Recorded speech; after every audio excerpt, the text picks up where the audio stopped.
Blog Talk Radio.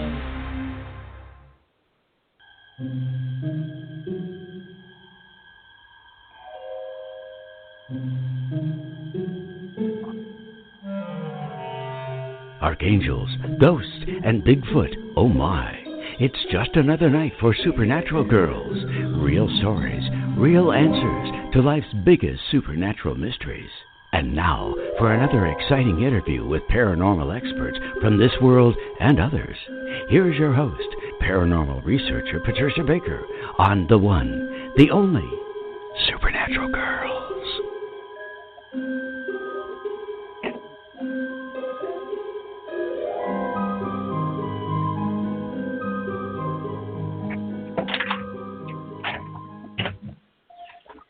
Welcome, everyone, to another exciting episode of Supernatural Girls Radio. I'm your host, Patricia Baker.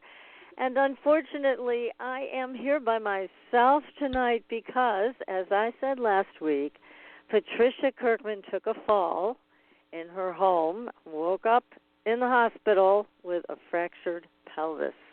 So she is now in rehab, and they are expecting to send her home, I think, any day now because she's been there almost a week. Poor thing. So I know you have been sending her messages and prayers for healing, and she's so appreciative of everybody that has reached out to her. She was doing so well, and then all of a sudden this happened, and she told me when we spoke the other day, she said, Patricia, I don't know what happened. I was in my house, walking around, doing my thing. The next thing I know, I'm waking up in the hospital. So anyhow, she will be back. She can't wait to come back because we have so many exciting guests. We've got a great guest tonight. I know PK really wanted to be here for this because we have Andrea Perron again, and she's going to be talking to us about everything from the hauntings she experienced to UFOs. So we've got a great show tonight with Andrea. And anyways, so continue to send your messages out to PK. She really loves hearing from everybody. It brings her spirits new joy, and she really does love hearing from all of you. So thank you for sending things off to her. And again, you can find her contact information on our website, supernaturalgirls.com, or at patriciakirkman.com. Be sure to go to our Facebook page and like and follow us. We've got, as usual, leading-edge stories, wonderful stories, scary stories that you don't want to miss. And also follow us on Twitter so you can hear what else we're up to. We're always up to something, so you don't want to miss that. And in the coming weeks, as I mentioned, we're going to be having other guests that you haven't heard from before, like Covert Disclosure. He has promised to answer all of our questions and send back the audio files, which we will be playing for you. And as mentioned, Captain Kramer has surfaced, and he wants to be coming back to the show, so we'll hear the latest and greatest from him. And as you may remember, Captain Randy Kramer was the first guest that we had on the show that warned everybody about the virus and said it was going to be a rough go. And he had inside information on all of it. So we can't wait to have him back. Can't wait to get Patricia Kirkman back with us. And we hope, and I hope, all of you are staying safe out there and finding a good, peaceful path to walk. Now, PK did mention she wanted me to tell you all, in case you didn't know, that this Friday we've got a strawberry full moon. Now, what that means is it's a time to care for yourself, to seek beauty in your surroundings, and most importantly, this will go right along with all the current events, incite positive change. So if you're still ruminating on the cathartic air of last month's blue moon, you need to prepare for a major change of pace, because on Friday, June 5th, the full moon will arrive, and it's in the fire sign of Sagittarius, the bold adventurer and far-seeking archer of the zodiac. So where May saw us riding the waves of our emotions, the June 2020 full moon will ask us to seek out the fastest current to sail toward our desires. So we definitely want to be doing that. But before we can raise the anchor, we also go through a lunar eclipse, and that will ask us to get rid of some baggage. So whatever doesn't work for you anymore, time to just let it go. Now, Sagittarians, remember, aim their arrows and hit their mark. So, in turn, when the full moon appears in this sign, it gives a boost to anything that you're targeting or goals you are trying to reach. So, in other words, this month's full moon will likely be a high-energy period in which we may feel compelled to work harder, chase our passions, and even take some risk we normally wouldn't.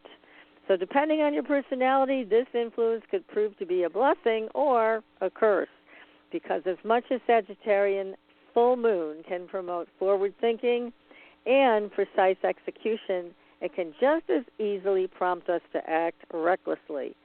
So you don't want to do that. Sagittarius does have a quick energy to it. So you need to think things through and not just go ahead bullheaded. And avoid trampling over your coworkers or your family members or making a hurtfully blunt comment to anybody that you care about, and even the people you don't. You want to, again, walk a path of peace. So just remember this as we move forward.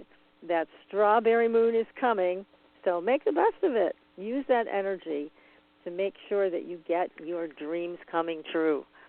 So tonight, as I mentioned, we've got a great guest. We've had Andrea on before. She was tremendous. Now, I'm just going to give you a little background because her parents, Roger and Carolyn Perron, purchased the home of their dreams, which kind of turned into a little bit of a nightmare. They purchased the home in December of 1970 in Rhode Island. It was the Arnold Estate, located just beyond the village of Harrisville. And it seemed idyllic, best place to raise a family, and the couple moved their 5 daughters in, Andrea being the oldest. But what happened was there were a lot of secrets in that house, and there were time-space portals in that house and all kinds of exciting things that went on. And Andrea came here to the show a few weeks ago to tell us all about that because, as it turns out, this house has portals to the past and to the future. But Andrea has so much more to share with us.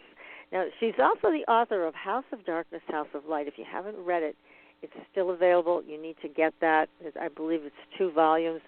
Excellent, excellent book. It has all of the information about the Conjuring house.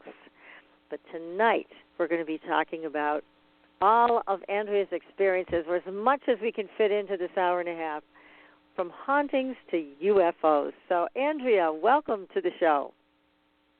Oh, thank you so much for inviting me back, Patricia. My first time with you was just delightful, and I know that we only scratched the surface, but tonight we'll go deeper.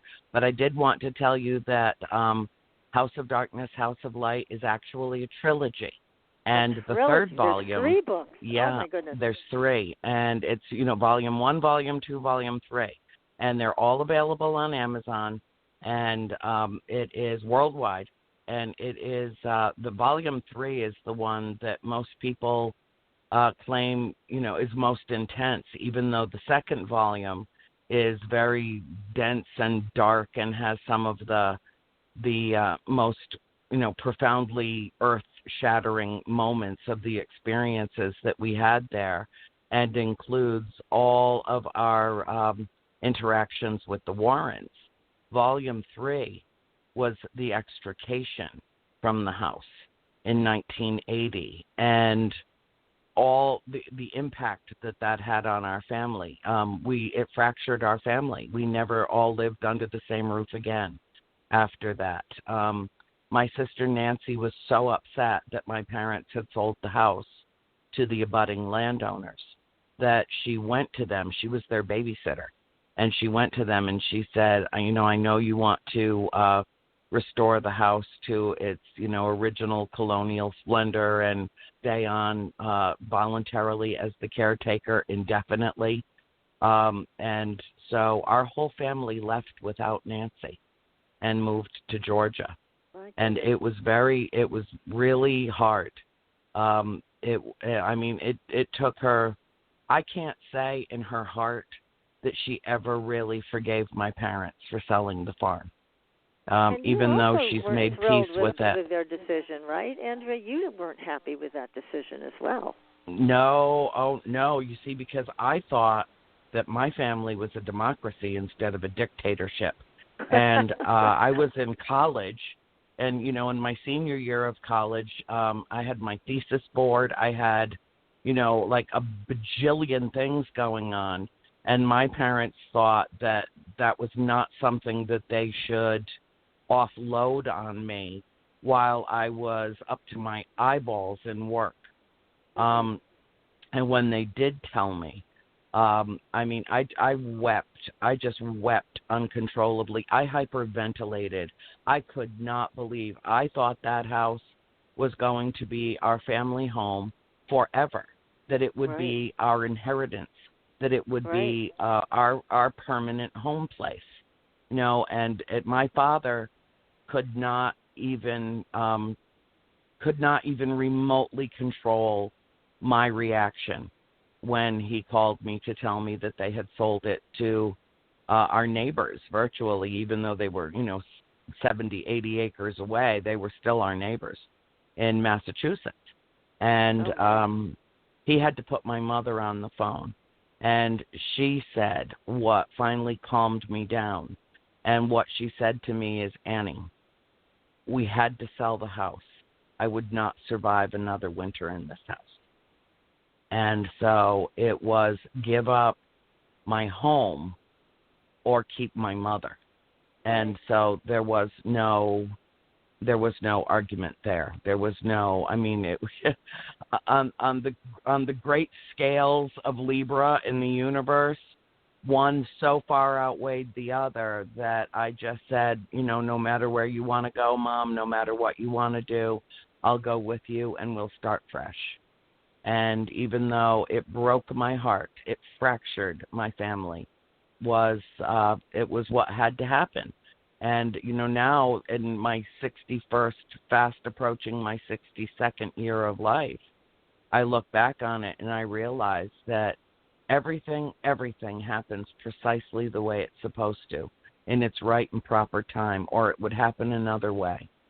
And so I look back on it now and I understand that it is what preserved my mother's life, and she will, God willing, be 81 years old in August, and my father will turn 85. So I have, I'm so fortunate at my age to still have both of my parents. You really are. And, I know, and I'm grateful for that every day, especially because as you know, we lost my baby sister April in 2017 to very sad. a very tragic end. And she was just a couple of weeks shy of her 52nd birthday, and she was scheduled for some surgery the following morning, and it was very dangerous surgery. It was to replace 2 bones in her neck, in her cervical spine. And she was terrified about it. She was truly scared. And the doctor ordered some specific medication for her. The pharmacist gave her the wrong dosage, and it stopped her heart the night before. And when my niece went to pick her up to take her to the hospital the next morning, she found her body. And it just... it was a fentanyl patch, and it was the wrong dose. And, I want people to know, anybody within earshot of this, fentanyl is poison. It is toxic, and it will make you feel better until it makes you feel dead. 13 to 15 people a day in this country die because of fentanyl. And so it is important to me that my sister not die in vain, and that perhaps just simply by telling people this, to find another way, another method, another drug that will help with your chronic pain, let it not be fentanyl. It should be absolutely outlawed. And unfortunately, because the pharmaceutical industry has such a heavy hand in Congress. That's not going to happen. So we only have a choice, one choice, and that's simply not to use it.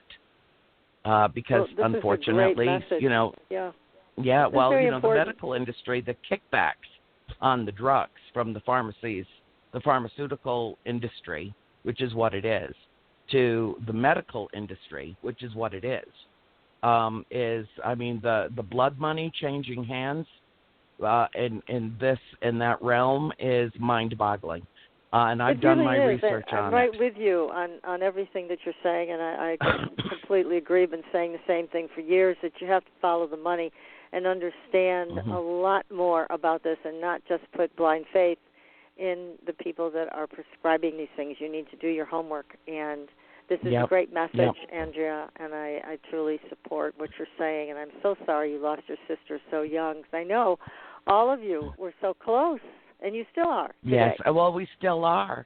And, April has made her presence known to every member of our family a multitude of times since her passing. She has. And you know what, Patricia? Had I not grown up in the environment that I did and being able to interact with spirit and know that spirit exists, I don't know if I would have recognized it when she came through. It is... I think of my time there as a blessing. I mean, my sister Christine, when we left, she's like, I never want to see this place again. I never want to come back here. Cindy was the same way. I never want to see this place again. I never want to come back here. My father Andrea, was your heartbroken. Mind, I think you were so able to wrap your mind around all of the things that were happening. You had a depth of understanding that no one else had in your family, and your poor father was not equipped. I mean, and as you mentioned, the male energy, any male energy in that house is going to have a hard time. And when we were all doing the live stream, and I was speaking with the couple now in the house, and the man, the husband, he did say he has a hard time in the house, just like your dad. So that energy is really not meant for men, because he agreed completely with what you recounted happened to your dad, and he said same thing for him. So that energy is not meant for guys, and you knew how to flow with it, and you did. So you learned a lot from being there. I did, and my mother said the same thing too. When I was writing the books, I relied very heavily on the recollections of all of my family. And thankfully, April was still with us as I was writing the books and contributed enormously to them. It's why I call it a collective memoir, because it's not just my memories, but that of every member of my family, and in great depth. April loved the farm. And even though she had some hardships there and she had some turmoil there and, there were difficulties that all of us experienced, it was, her memories of it encapsulated in the book are some of my most cherished passages now, because it's all I've got left of her, are her words. Yes. Well, it's terrific that you wrote this trilogy. And again, I want to encourage people to read it and get the books from Amazon if you haven't read it yet, because I know you're a great writer, and you put this together with every attention to detail and what really happened. So it's an amazing trilogy that people really need to read, because it's important. I mean, just so much happened. But let's also talk a little bit right now, and we'll get back to the house, about UFOs, because you're like a UFO magnet from what I understand. Tell me about that. I am. And I credit the spirits with that. I really am. It's, I'm a bit of a spirit magnet too, but it's just because I love them and I'm open to it. But I really do believe that it was my foray into the fourth dimension and being able to interact and interrelate with the spirit realm that truly opened me up to the other dimensions. it was what pried wide open my third eye at a very young age. So we hadn't been at the farm a year, not even a year. I had just turned 13, so it was our first year there in October that I saw an entire flotilla of ships pass directly over that farmhouse. And it was so beautiful. It was so magnificent. It was my personal paradigm shift. It changed everything. It fundamentally altered me as a human being, so when and blew young, my mind Andrea, wide open. And you looked Pardon? up, and you when you were that young, and you looked up, and you see these ships flying overhead. What were you thinking at that time? What went through your mind? I don't know, because it's as though everything went blank. I don't.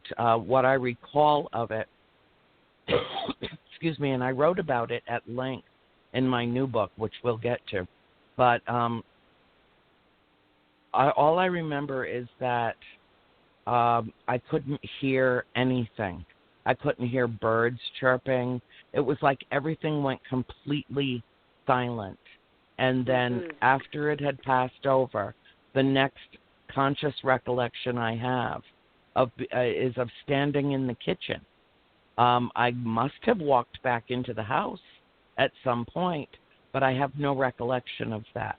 All I remember is seeing this flotilla, the what I call the mothership, the center vessel, was so large that even though I did not have a well-developed depth perception at that age, so I can't tell you, what size it was in relation to something else. But, I don't know if it was the size of Manhattan, if it was, it was massive. It was absolutely massive. And it looked like an upside-down city. Like you just look at, a conventional city and then flip it like a pancake. And all the protrusions of the tall buildings coming out the bottom instead of going up from the ground level. And it was completely surrounded with matching geometric vessels.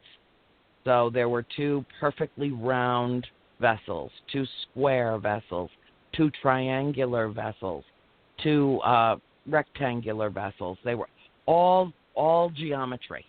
And interestingly, I was, pretty much a straight A student throughout my entire academic career, except for math. I really struggled with math, but I never struggled with geometry.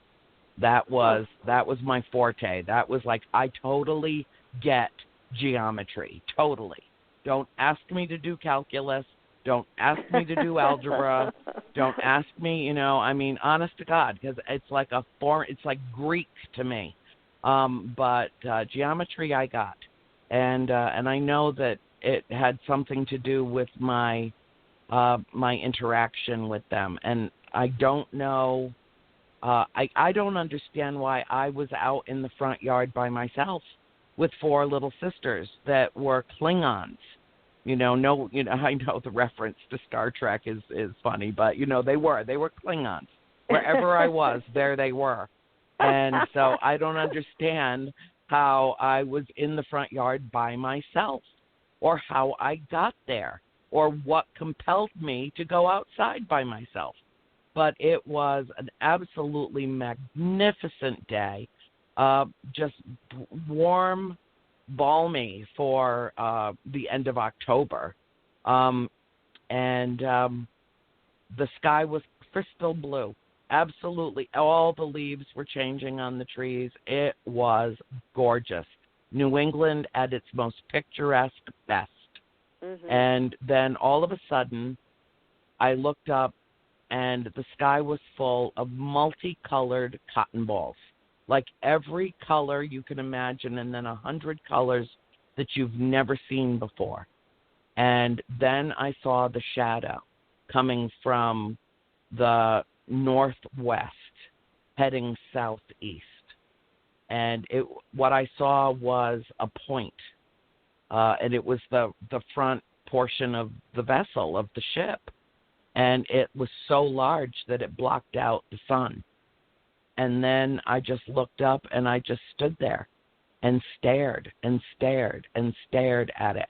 I remember specifically not seeing any seams on any of the smaller vessels. They all looked like they were one thing, you know, that they weren't put together, that they were solid unto themselves. Right. Uh-huh. Yeah, and but the main vessel was very complicated. It had, you know, many protrusions and lots of lights, and you know, there was all kinds of activity around the main vessel, and the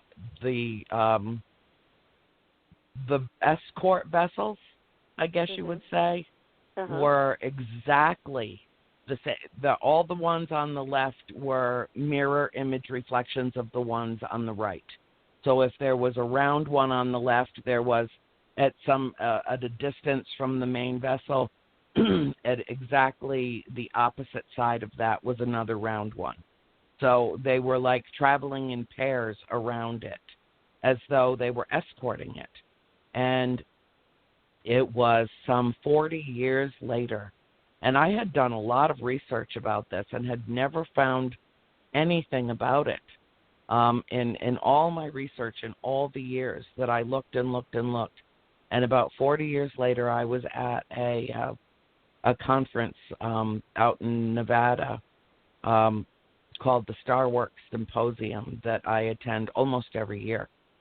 And I listened to one of the lecturers talking about that specific year and that specific flotilla traveling down from the Arctic Circle, going across the Canadian Maritimes, coming down through the eastern seaboard of the United States, and right around southern Maryland, it hop-skipped across the Atlantic, did a full tour of Western Europe, and when the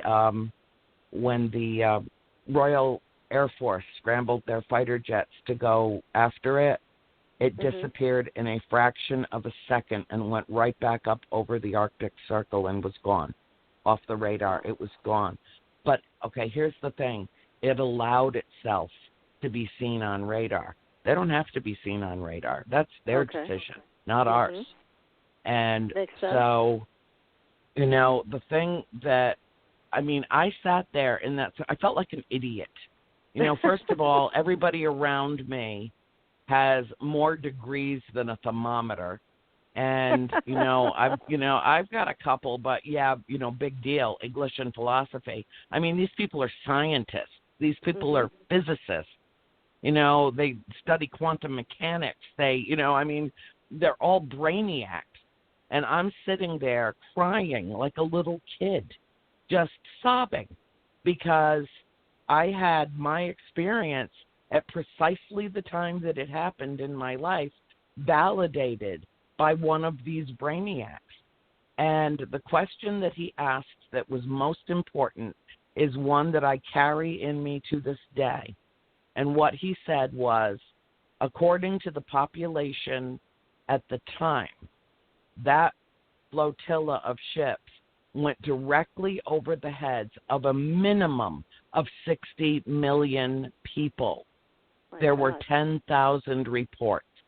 Oh, so many. Out of That's 60 million people, 10,000 people reported seeing something weird in the sky.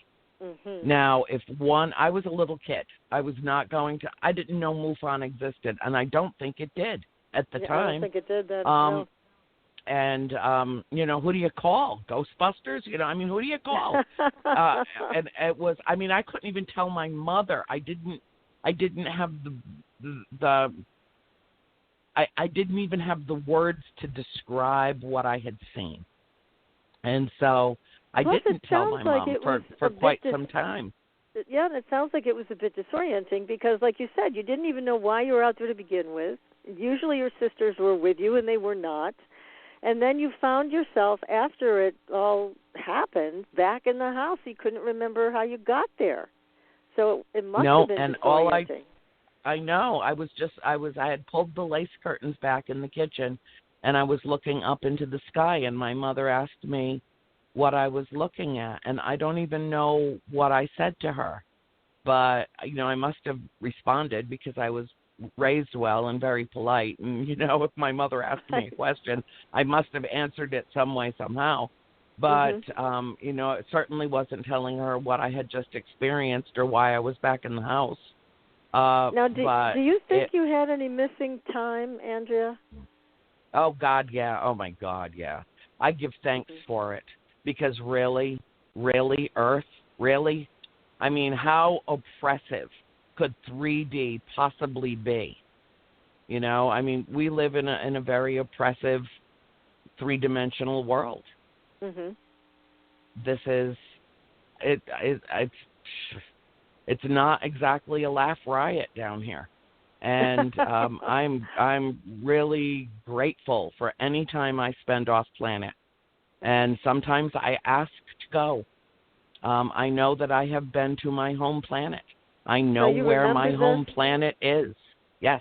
But that's great. So you have full consciousness. Yep. That's wonderful. So they didn't wipe your memories about some of these events? No, they wiped my memory about some stuff. But not all. But not all. No, they let me retain what I can comfortably retain. They don't want to overstress me.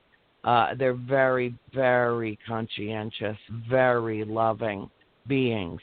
But the reason that I know where my home planet is because one of my friends, who I know from the Star Work Symposium, we've known each other for, I guess, 7 or 8 years now, and we were standing in the dinner line at the big fancy dinner that they have every year for the speakers and the guests, and I had spoken that day, and somebody had come up to me and started asking me that question. Have you ever been off planet? Do you ever remember seeing something? And I said, yes. I said, and she was standing right next to me. I said, yes, I've been to a planet that is blue on blue on blue on blue, every shade of blue that you can imagine, and every other shade that exists through this fine mist.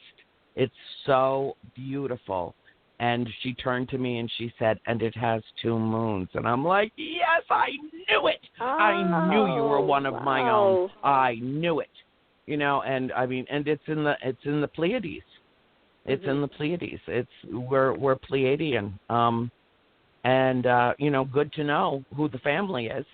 They don't nice send money, by the way. Oh, they don't even know what money is. It would be nice though. Occasionally if I would get a check out of the blue. That would be nice. But yeah, no, they're the light beings. They're the light, what we call the light beings that manifest as light workers on this planet. Tell me, in your experiences with the Pleiadians, how did they present to you? Do they look human like us, or how did they look? They look similar to us. They are humanoid, and they're called the tall whites for a reason. They're very tall, very slender. So how I ended up with this body, I don't know. But no, really, because really, Patricia, honest to God, I have an extra toddler on me that doesn't belong here. Something the size of a toddler. And it's probably, I blame COVID-19 because, I've been craving calcium, and their message is eat what you crave. And, it's not my fault that there's calcium in ice cream. That's right. And so for since March, I've been, to hell with it, and I've just been eating all the ice cream I want. Well, I have now finally realized that I have to resort to the chalky white tablets instead, which are tasteless, rude, and offensive. But still, one cannot live on ice cream alone, but it is comfort food. It's great comfort food. Yes. It is. And they're very tall. They're slender. Wild hair. At least the one that I know. Mm-hmm. And I don't know her. This is a strange story, and your listeners are going to probably think, okay, she's off the wall. And that's okay. I don't care if people think that. I really don't. I don't care. I think I'm find not our here audience is so intelligent. I always say this. The Supernatural Girls audience, I think, is the most intelligent audience in radio history. And the questions that come in, the comments that come in are all just so basically understanding of things like this that you're about to present. So don't worry about the audience. They do understand these things on a very deep level like you do. So please, tell us this story. Okay, good. I'm so glad. And I knew that we connected for an important reason. I knew that we did. And I thank them for indulging me. Because, earlier as I had mentioned, that the validation that I received in terms of understanding the flotilla and extrapolating out why there were only 10,000 reports for something that 60 million people should have seen had they been looking up, and why that. I mean, my question is, was it just because there were some of us that were supposed to see it and the rest did not? Or what? And that seems, the most logical, rational explanation. But that aside, it was validation and vindication for me that I had lived with in silence for all those years, not shared with anybody because I just didn't think people would understand. So I kept it, pretty predominantly to myself. Only my family and my closest friends knew that I had that experience as a child. Well, about 5 years ago, maybe a little longer, I got a phone call from a friend in Rhode Island who told me that he had a visit that night by his bed and that he was wide awake, and that this tall, beautiful figure with almond-shaped eyes had come and hovered over the side of him at the bed and spoke with him. And she spoke with him telepathically, and he understood everything that she said. And he wasn't frightened of her. She's completely non-threatening. She's just the pure embodiment of love. And he asked her name, and she was wearing something that he was former military, so he described it as something akin to Kevlar, but all white. And when he asked her name, she tapped on a plate on her shoulder near over her heart, and letters of the alphabet raised up out of it, and it said Hudel, Hudel. And she told him that he needed to contact me, that I would know who she is, and that he should share their encounter, and that she cannot come to me herself. So he called me the next day and told me about this, and I dropped the phone.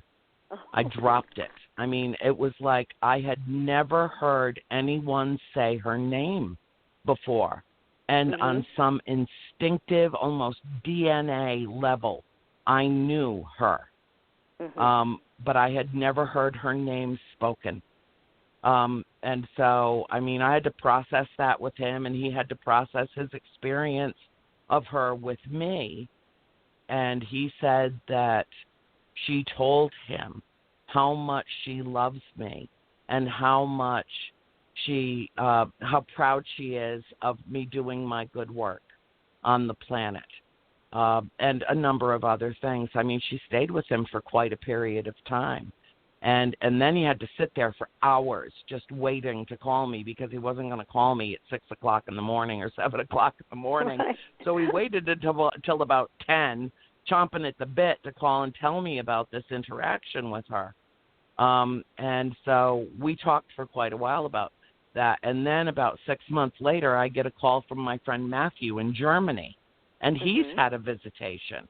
And then about a year after that, I get another call from a woman in Ireland who's a friend of mine, and she said, "You'll never guess who came to see me." I'm like, "Is her name Hudel?" And she's like, "Yeah, how'd you know?" I'm like, okay, all right. So she's making the rounds, around the planet? What?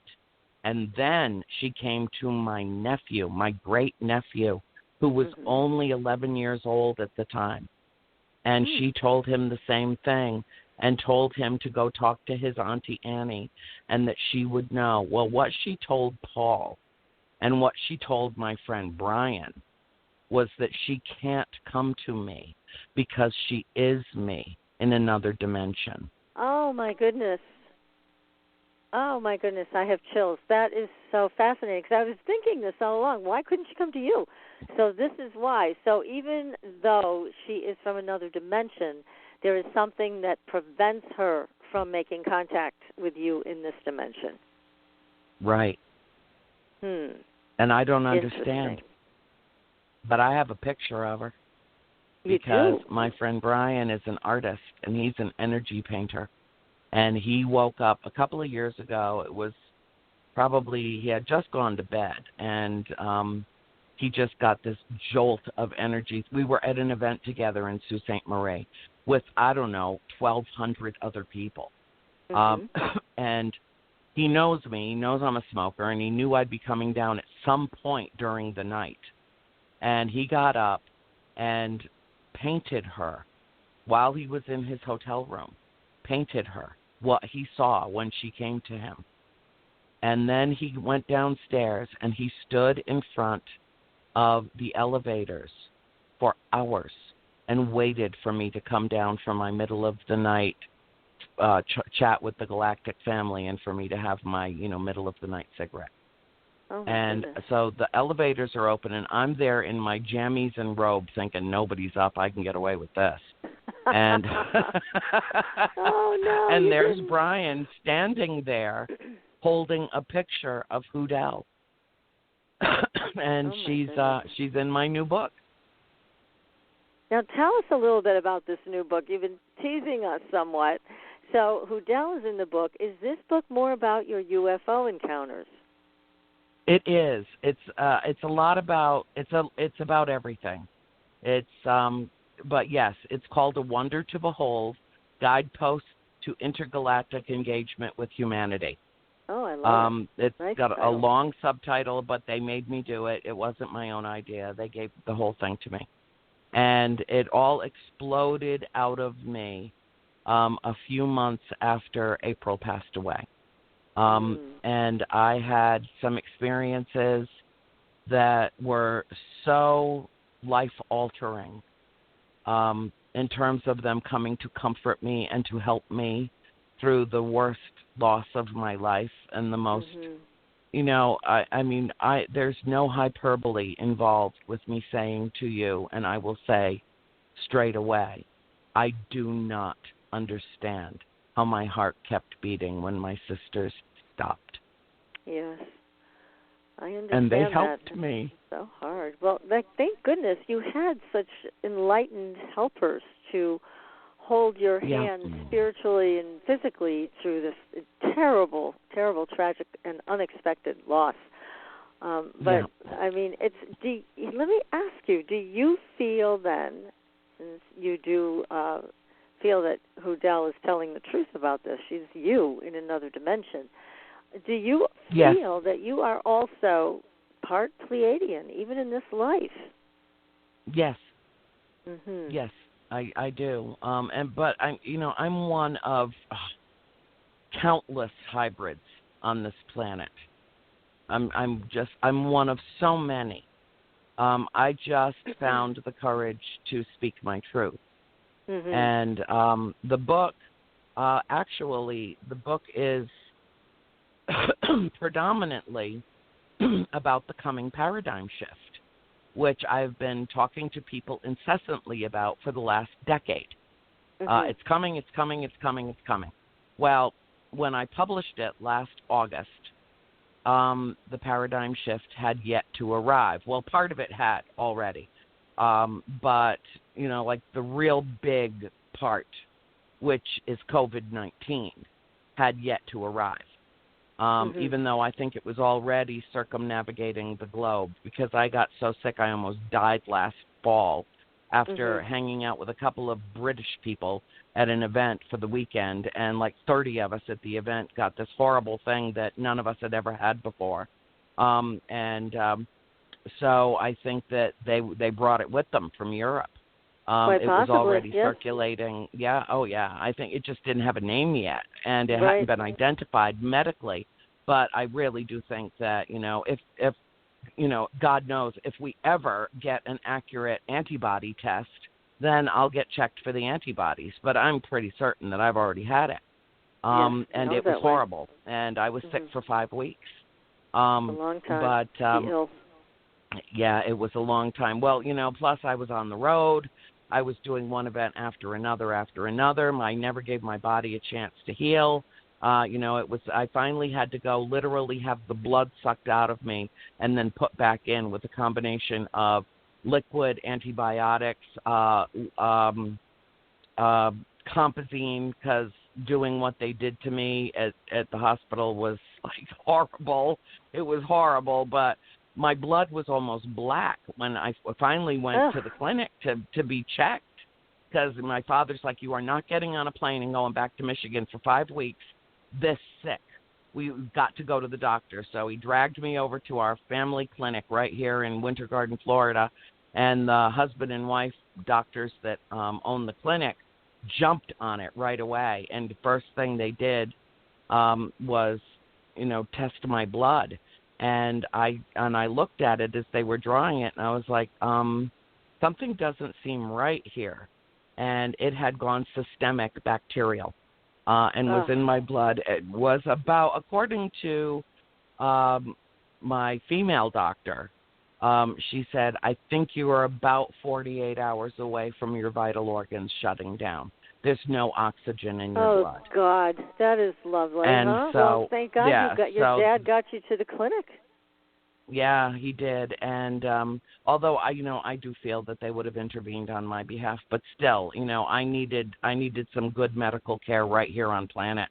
And so, they reoxygenated my blood and loaded me up with compazine, because pulling so much blood out of me and then slowly putting it back in could be, very upsetting to the system. It had liquid antibiotics, liquid oxygen, saline solution, compazine, and something else. I don't even know what. And then it took 2 regimens of Cipro to heal me from the infection. Meanwhile, I'm back on the road again, because I got on a plane the next morning at 10 o'clock to go to Detroit. So anyway, so that said, I think I've already had it, but this is the paradigm shift. And if anybody doubts that, look at the world and the upheaval we're in right now because of a microscopic organism.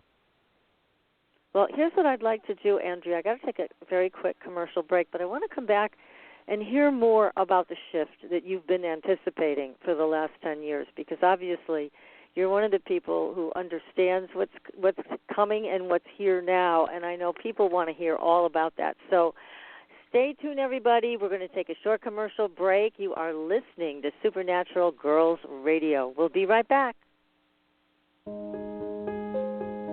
Pure essential oils, specialized minerals, and a revolutionary anti-aging technology. Astridian combines the best of all scientifically proven ingredients in easy-to-use creams, lotions, and concentrated serums. Astridian's advanced line of products take your skin to a new level of being healthy and beautiful. We offer a variety of collections that address all your skin concerns. The Essential Anti-Aging Series treats and moisturizes your skin for a long-lasting, younger look. The Multivitamin Series promotes healthy skin with high-quality vitamins and minerals. The Sports Series restores skin from cellular damage and stress. Astridian also offers a revitalizing solution for hair and a professional series for doctors and medical spas. Visit astridian.love today and begin your new journey to healthy, beautiful, youthful skin. Astridian, beyond your expectations. There are a lot of psychics out there. How do you decide which one is right for you? You look for someone who empowers you, who's practical and spiritually connected, who says, here are your opportunities, here are your challenges, and here's a way to deal with them, and then gives you your own toolbox to make your life everything you want it to be. Hi, I'm Corby Mitleid, and that's how I work with you. As a certified professional tarot reader, I've helped thousands of people for over 40 years through my toolbox. Cards, past life retrieval, numerology, spirit guide conferences, and mediumship. Whether it's career, relationships, finances, or your spiritual road, together we can replace your confusion with clarity. And you'll probably find a little laughter along the way. Visit me at CorbyMitline.com to find out how to cross your bridge from fear to fearlessness and fly. And tell me you found me at Supernatural Girls for a special gift with your reading. Corby Mitline, the practical psychic for catching your tomorrows today. Find me at CorbyMitline.com. That's CorbyMitline.com. Your property tax bill. Have you seen it lately? It's frightening. Your property taxes are going up while your home value is going down. It's time to fight back and win. For the real truth about the property tax system, get attorney Pat Quintilian's book, Are You Getting Screwed on Your Property Taxes? How to Find Out and How to Fix It. Attorney Quintilian answers all your questions and gives you the facts you need to fight a property tax bill that is spiraling out of control. You'll also read about what happens to property owners who don't check their property records only to find out too late they're taxed on square footage, fixtures, and even buildings that they don't own. Is this happening to you? Learn your rights. Buy attorney Pat Quintilian's book today. Are You Getting Screwed on Your Property Taxes? How to Find Out and How to Fix It. Available on Amazon.com. Are you frustrated with endless mantras, affirmations, and processes that promise to align your life with your dreams, only to find yourself years later in the same space where you began? Do you feel like you must be doing something wrong because nothing seems to be working? Don't you just wish that someone could shift your consciousness for you and your life could align with your desires without all the effort? Well, your wish is about to come true. Hi, I'm Carrie Cannon, and I have a gift that allows me to align the consciousness of others to be in harmony with their dreams. The best part is, it requires no particular effort on your part. Upon listening to a consciousness alignment, people have reported instant energy shifts, financial windfalls, soulmate connections, healed relationships, physical healings, and more. To gain access to a free trial offer for my entire Manifesting Miracles library of consciousness alignments, go to commandmiracles.com now for details. Again, that's commandmiracles.com for information about our free trial offer. That's commandmiracles.com.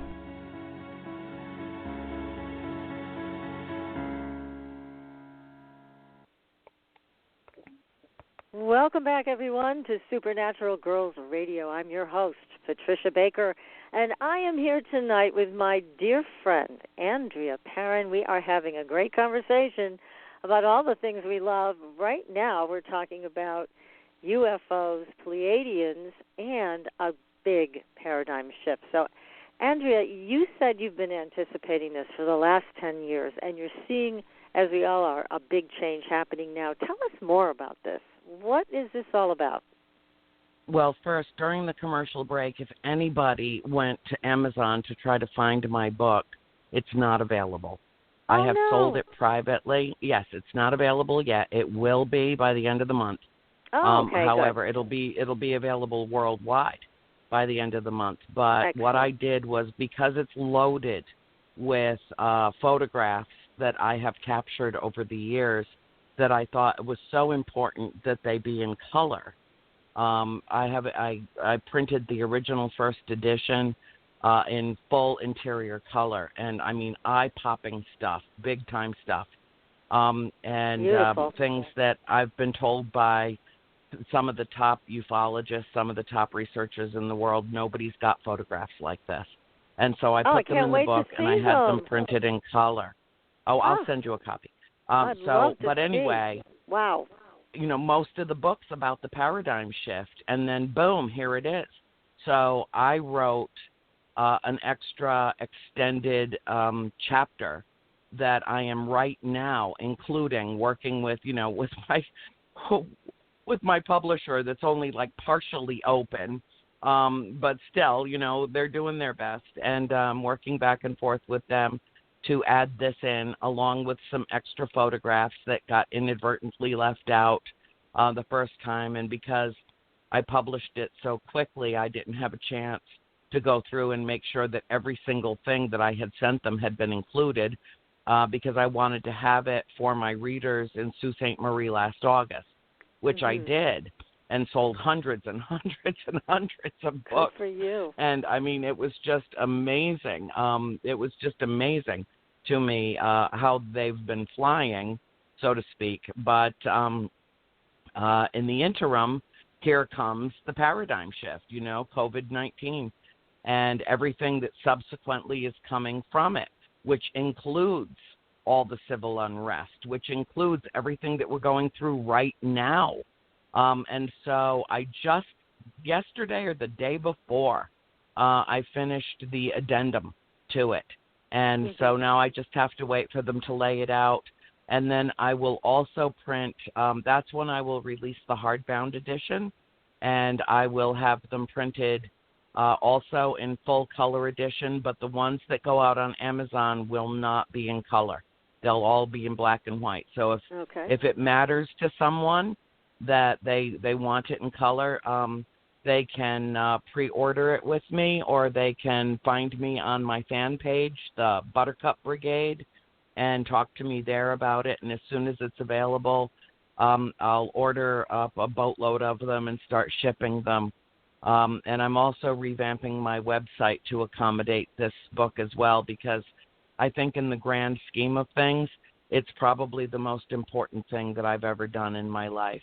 But I'll tell you, it was the reason that I did it the way that I did and kept it in my large inner circle of readers worldwide was because I was concerned that maybe this is so intense that it's going to be difficult for people, and it's going to blow a lot of minds.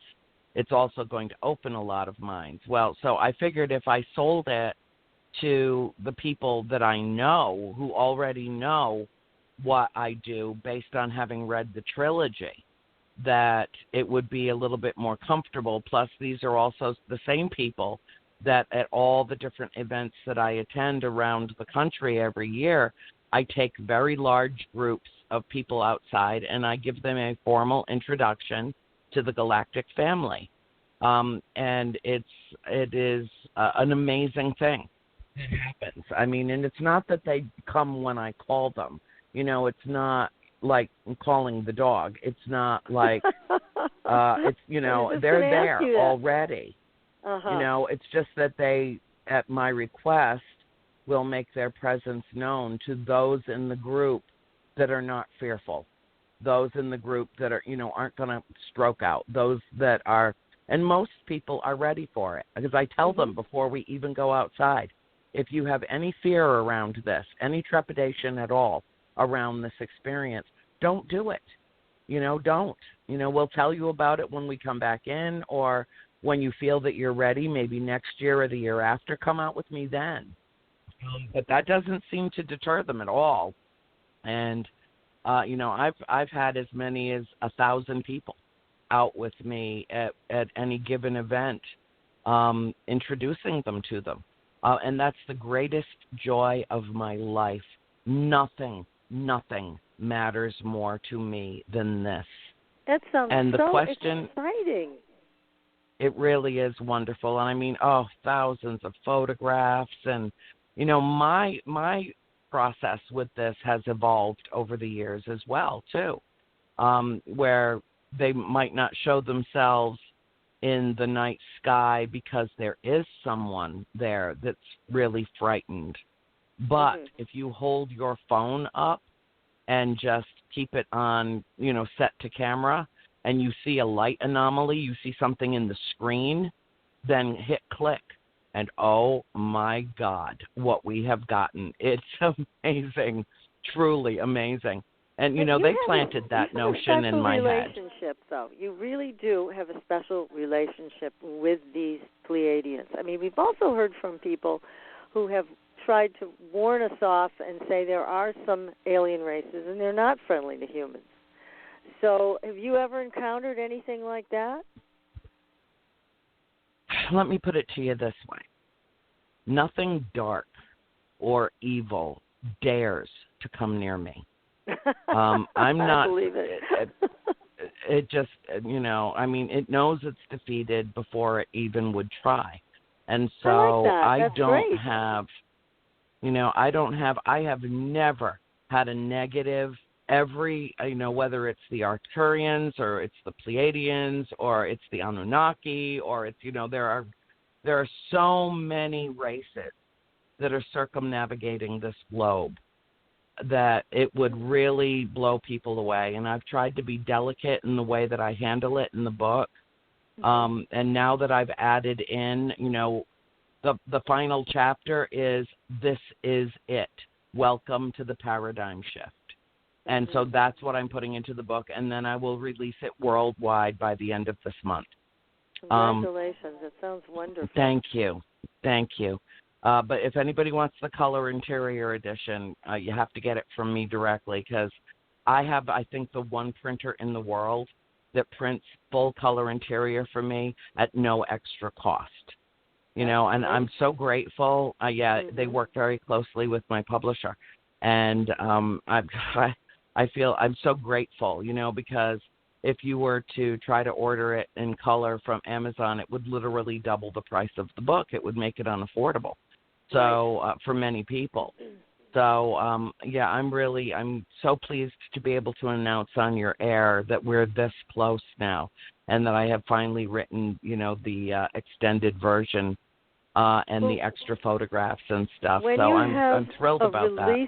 When you have a release date, please let me know, and I will post it on our Facebook page and our website so that people will know where to go to purchase it and that it is available. Oh, thank you. We'd love to do that. And here's a couple of questions for you, too, because the Pleiadians are quite interesting.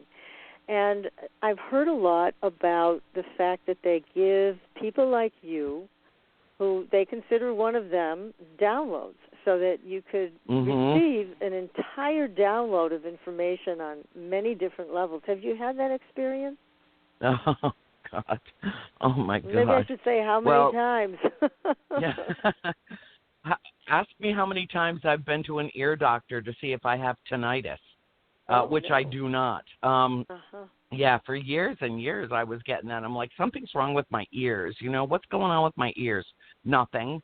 I get these, the longest download I had was during the writing of the book, and it was 6 days and nights, to the extent that I had to learn to rehear through it, to hear in 3D through it. And then I woke up one morning and it was gone. It was over. But usually they last anywhere from, I would say, 30 seconds to 2 to 3 minutes. And I've learned not to resist them when they come. They come in all different tonal ranges, some very sharp, high-pitched, some very low, almost dull sounds that come through, some very comforting, some rather agitating. And I don't know what information I am being given, but I will tell you this. When I am lecturing in front of a crowd, things come out of my mouth that I did not consciously think before I said them. And so I think I function as a conduit. I know that I function as a conduit in terms of taking people's pain. What I have learned from the writing of the trilogy is that when people read the trilogy, they suddenly feel liberated to tell their own stories. And I can't tell you how many times over the course of all the years and all the events that I've done where people will walk up to me and I just wrap them in my arms. They're crying before they even get to me, tell me their deepest, darkest experiences. And I say the 3 most powerful words to them that exist in this language or any other aside from I love you. And that's I believe you. And I tell them, give me your pain. Give it to me as though you're giving me a gift.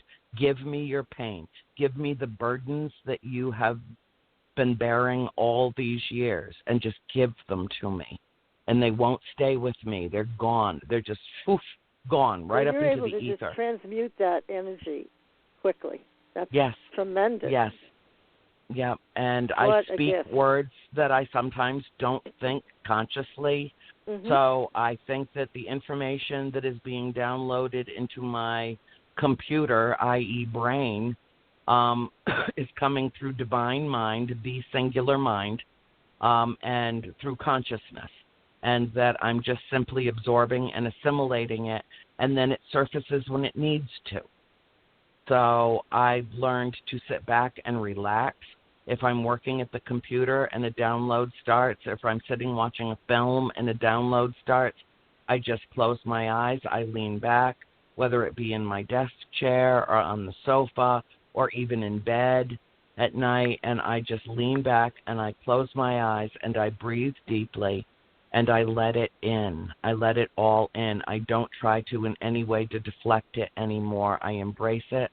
I love it, I acknowledge it, and I welcome it into my life, because there is nothing that has been said to me, communicated to me, done to me, that has any way harmed me. All it has done is enhance my human experience. And I know that there are a lot of people that work in the field that say, the Greys, they're just scientists. They're humanoid, but they're also AI. They don't care if they hurt you or not. They were the ones responsible for the vast majority of the abductions. And then the Pleiadians and the Arcturians told them to knock it off, and that's why you don't hear about so many abductions anymore, because they love us and they want us protected, and we were being hurt. Some of us were being hurt. I don't think that I've ever been taken against my will. I've always been willing, always. I think that the thing that I saw at the farm as a child was my first conscious recollection of my first sighting, but it was certainly not my first. And I think that I came into this world just slowly and methodically and meticulously being prepared for the role that I have stepped into now. And it took all these decades for me to process all that information so that I could properly. Yeah, it is. And, so that I could properly impart it, so that there was nothing fear-based about it. All human beings are fear-based carbon units. All of us are, to some extent, to some level. We all have fear.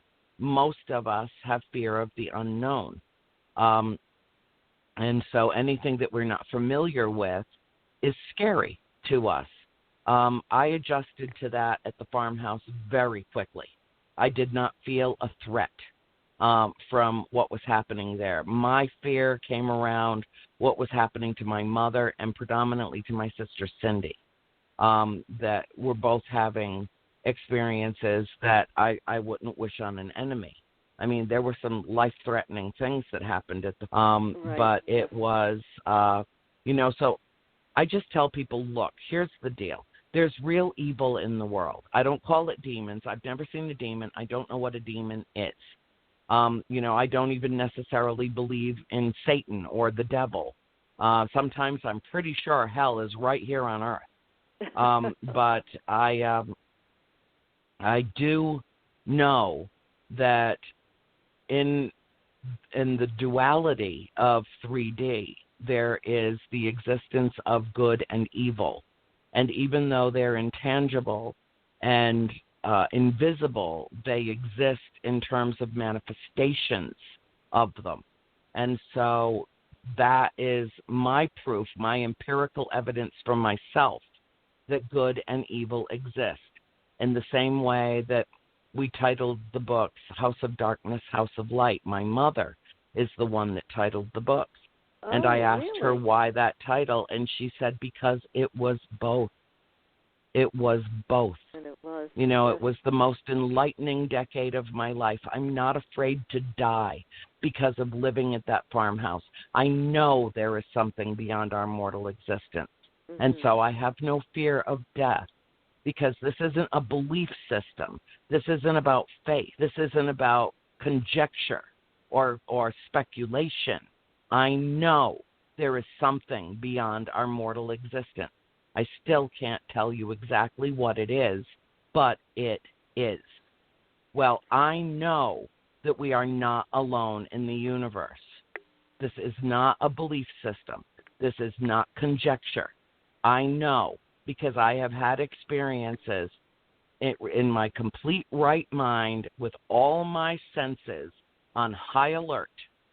I know, and I believe my own eyes. You know, when I see something that is quite inexplicable and quite amazing and totally extraordinary, it, you know, as my mother once said to my father, Roger, the existence of the spirits in this house is not contingent upon your belief in them. That's for sure. Now, let me ask you, Andrea, I don't believe in ghosts. I don't believe in ghosts, yeah, you know, and matter. he's trying to. Yeah, sorry, doesn't matter. Doesn't matter to me. Doesn't matter to them. Funny. Yep. Now, Andrea, as you talk about the paradigm shift in your new book, which we can't wait to read and see all these beautiful photos that you have inside of it, but I do want to know a little bit more about it. Are you saying that the paradigm shift is about us accepting our galactic friends, that this is how it is? Is that what the shift is? No, it's not. It's not about accepting them. They don't care if we accept them or not. I guess the best way for me, this is about our spiritual ascension. And the question that I get the most from my readers who are devotional, they're just the most extraordinary people. So I get what you say about your listeners.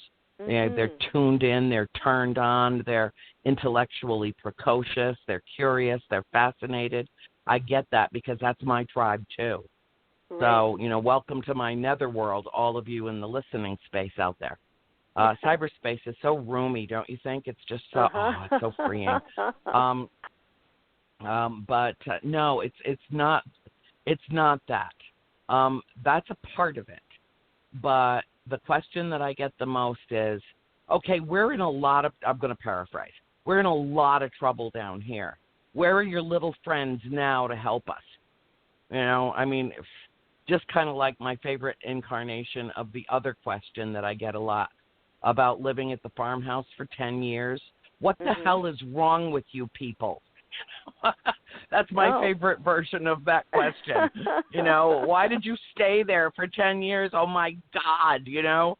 And there are 100 answers to that question. But the big picture answer is because we were supposed to. We were supposed to. And we were supposed to have those experiences. And then 30 years after we left that farm, when the world was ready for this story and the truth of our existence at that farmhouse, only then did I begin to write the books. Mm-hmm. It was like a bell went off in my head. It's time. It's time. Here it is. And it was in 2007 that I started writing the books. I published the first one in 2011, the second one in 2012, and the third one in 2014. And in between, there was a feature film, which, by the way, I knew nothing about when I started writing the books. And people ask me all the time, how did you get a movie contract? How did you get Hollywood interested in your work? And I'm like, I can't help you because they came to me. I didn't even, I get a phone call out of the blue from a Hollywood producer. And I hadn't even told my parents yet that I was writing the book. Well, it was supposed to be one book. It turned into 3. Because my publisher said, Andrea, the only book bigger than this is the Bible, and we wouldn't be able to print that either. So, you know, it's 1,500 pages. It's a huge investment in time.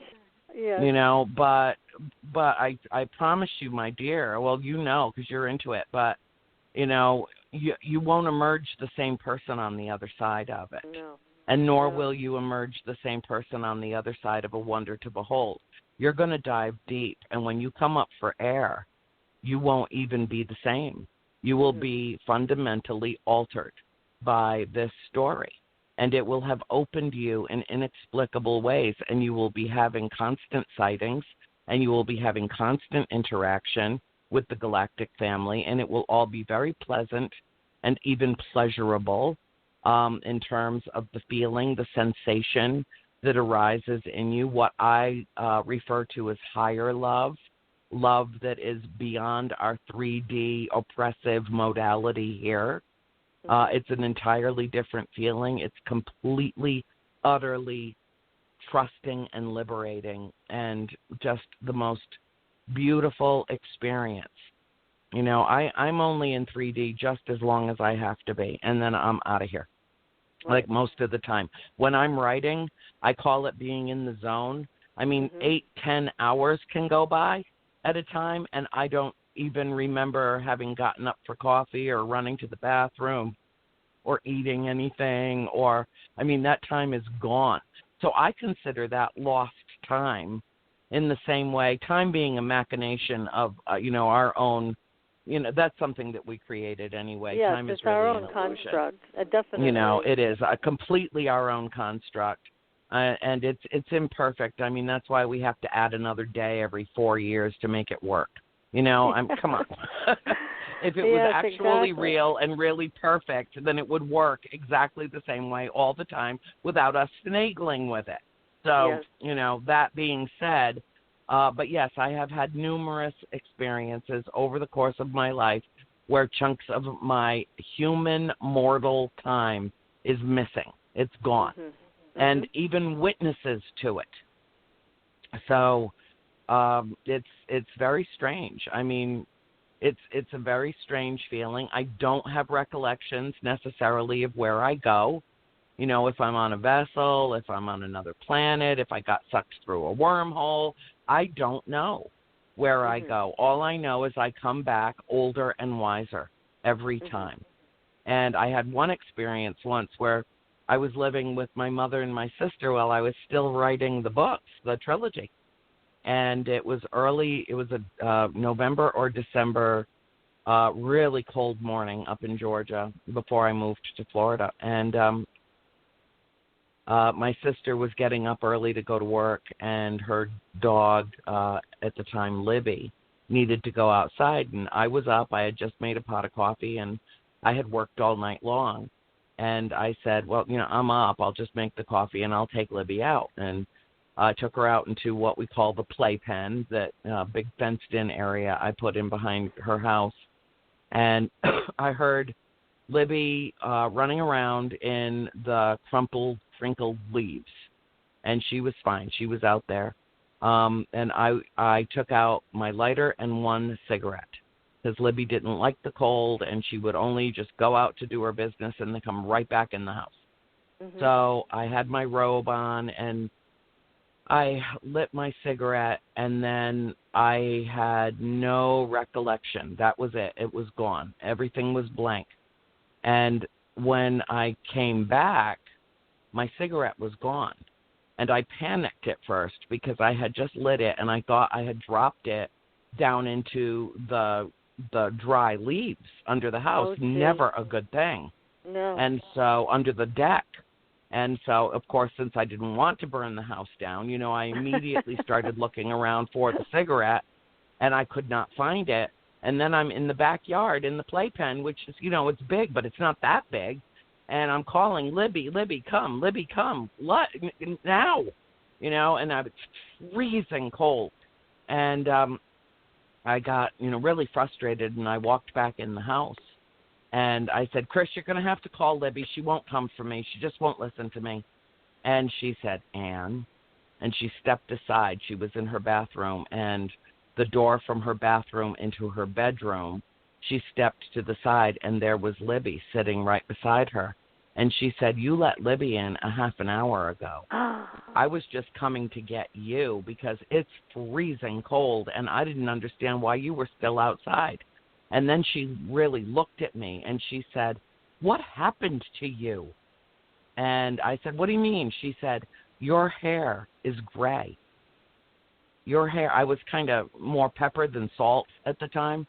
I was starting to go gray, but my hair had gone white, like white in 30 minutes. And she just freaked. I mean, she got so upset she started to cry. And she said, what happened to you? And I said, I don't know. And I leaned over in her bathroom, and I looked in the mirror, and I couldn't believe it. I couldn't believe it. And I knew something had happened, but I didn't know what. And they kept my cigarette, and it was a brand new one. So now I know they've got my DNA. And then my hair stayed that way. It stayed that way for a couple of years, and then all the color started coming back into it. And I never opened a bottle of nothing to put on my head. And now I'm back to, salt and pepper again. So I guess I'm reverse aging. I don't know. Yeah, that's so strange. Well, it sounds like they do all kinds of things with you, but have you ever thought of hypnosis or something to uncover more of the details of your missing time? Yeah, actually I went years ago. I went to one of the top hypnotists in the world, and he happened to be in Atlanta at the time. And I went to he had a temporary office in a building called Callin Square, which is in Midtown Atlanta. It's gorgeous in there. And I made an appointment, and I went to see him, and it was $150. And I wrote him a check, and that was a boatload of money back then. And I wrote him a check, and I sat in his office and let him begin his process, which was a little unusual. But, I mean, he world-renowned. I can't even say his name because he's still alive. And the story, I have to tell you, does not reflect well on him. So he's doing his thing and telling me to relax and breathe and do this and do that, which I'm following. I follow directions very well. And, I was doing everything he told me to do. And he finally just bolted up out of his chair and looked at me like I had three heads, like he was scared of me. And he went out into the outer office, and he grabbed the check and he brought it back in and he threw it at me. And he said, "I can't hypnotize you. You're not from here. We're done." Oh. And I was so hurt and so embarrassed, and I felt so vulnerable. I was made so vulnerable by that. And I went down into the parking garage underneath Colony Square, and I just sat there for about an hour and just cried. I mean, I was so upset. I couldn't even drive. And I was trying to process what he said to me, because it hadn't occurred to me yet that I couldn't be hypnotized and that I was not completely human. And now I embraced that. I embrace that completely and openly. There are three markers, and I'm sure many of your listeners already know that. But there are three markers for hybrids. And then there are different markers for what we call star seeds. And all this vernacular is just, really new in the lexicon. All things considered new, relatively new. But hybrids are generally blue or green-eyed, generally firstborn or only children, and almost always carry the Rh negative blood factor. And I'm 3 for 3. So the human blood does not mutate. The Rh negative blood factor was at some point infused into the human bloodline, and it was incompatible with the human bloodline, which is why so many Rh babies died until they figured out that gamma globulin could actually, break down the rejection element of that blood type if the parents had incompatible bloodlines. And so my mother is Rh negative. I'm Rh negative. I think all 4 of my sisters are. April was. All of you. And all of us blue-eyed or green-eyed, all of us. And my parents have the most unusual eyes of any human beings that I have ever seen in my life. No kidding. Their eyes change color depending. My parents have eyes that are like mood rings, and I do as well. My eyes change color frequently. Depending on my mood, depending on what I'm thinking, even sometimes. I'll walk past the mirror and go, "Oh, well, hello, who are you?" Because, that's not not the real color of your eyes. Goodness, or they'll get very dark circles around them, rings of black around the blue. It's bizarre. It's very strange, but I've learned to embrace it and to love it about myself. Because I know I'm different. I always knew I was different. I always knew, and I just didn't know why. And now I know why. And I got to tell you, Patricia, it's a relief. It's a relief to know. Oh, I'm sure it is, because now all the pieces fit together. So it really helps with all of that, because otherwise it feels like a puzzle that can never come together. So it's good that and a multi-dimensional one at that. Yeah. Yeah, it's like Spock playing that chess game with all the different dimensions, and how hard that would be for us to wrap our minds around.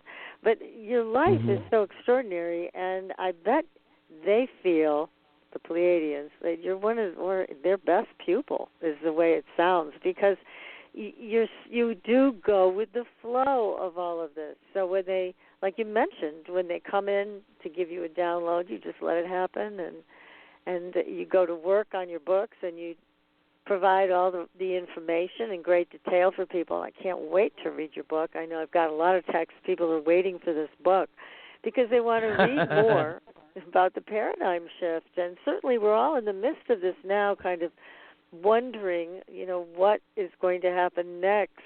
So we want to know, and it sounds like you've written a terrific book about all of it. Well, I'm very proud of it, and I do believe it's the best work of my life, and I give them all the credit.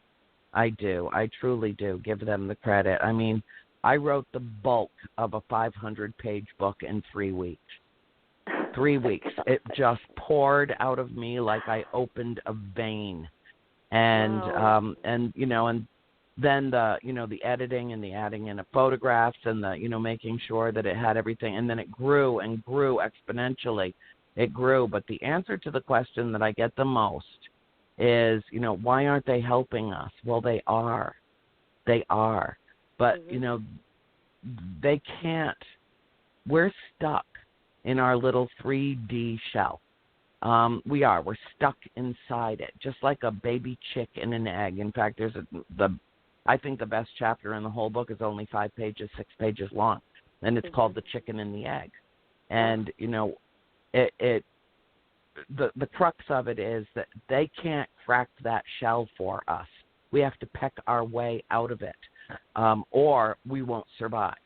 In the same way that you can't break a baby chick out of its egg, or it won't survive, because the amount of energy that it expends and is required for it to its way out of the shell is what builds its strength so that it can exist on the outside of the shell. And if we do that job for it, it won't survive. So that's one of the messages that I've gotten from them. And it's up to us to find our way through this.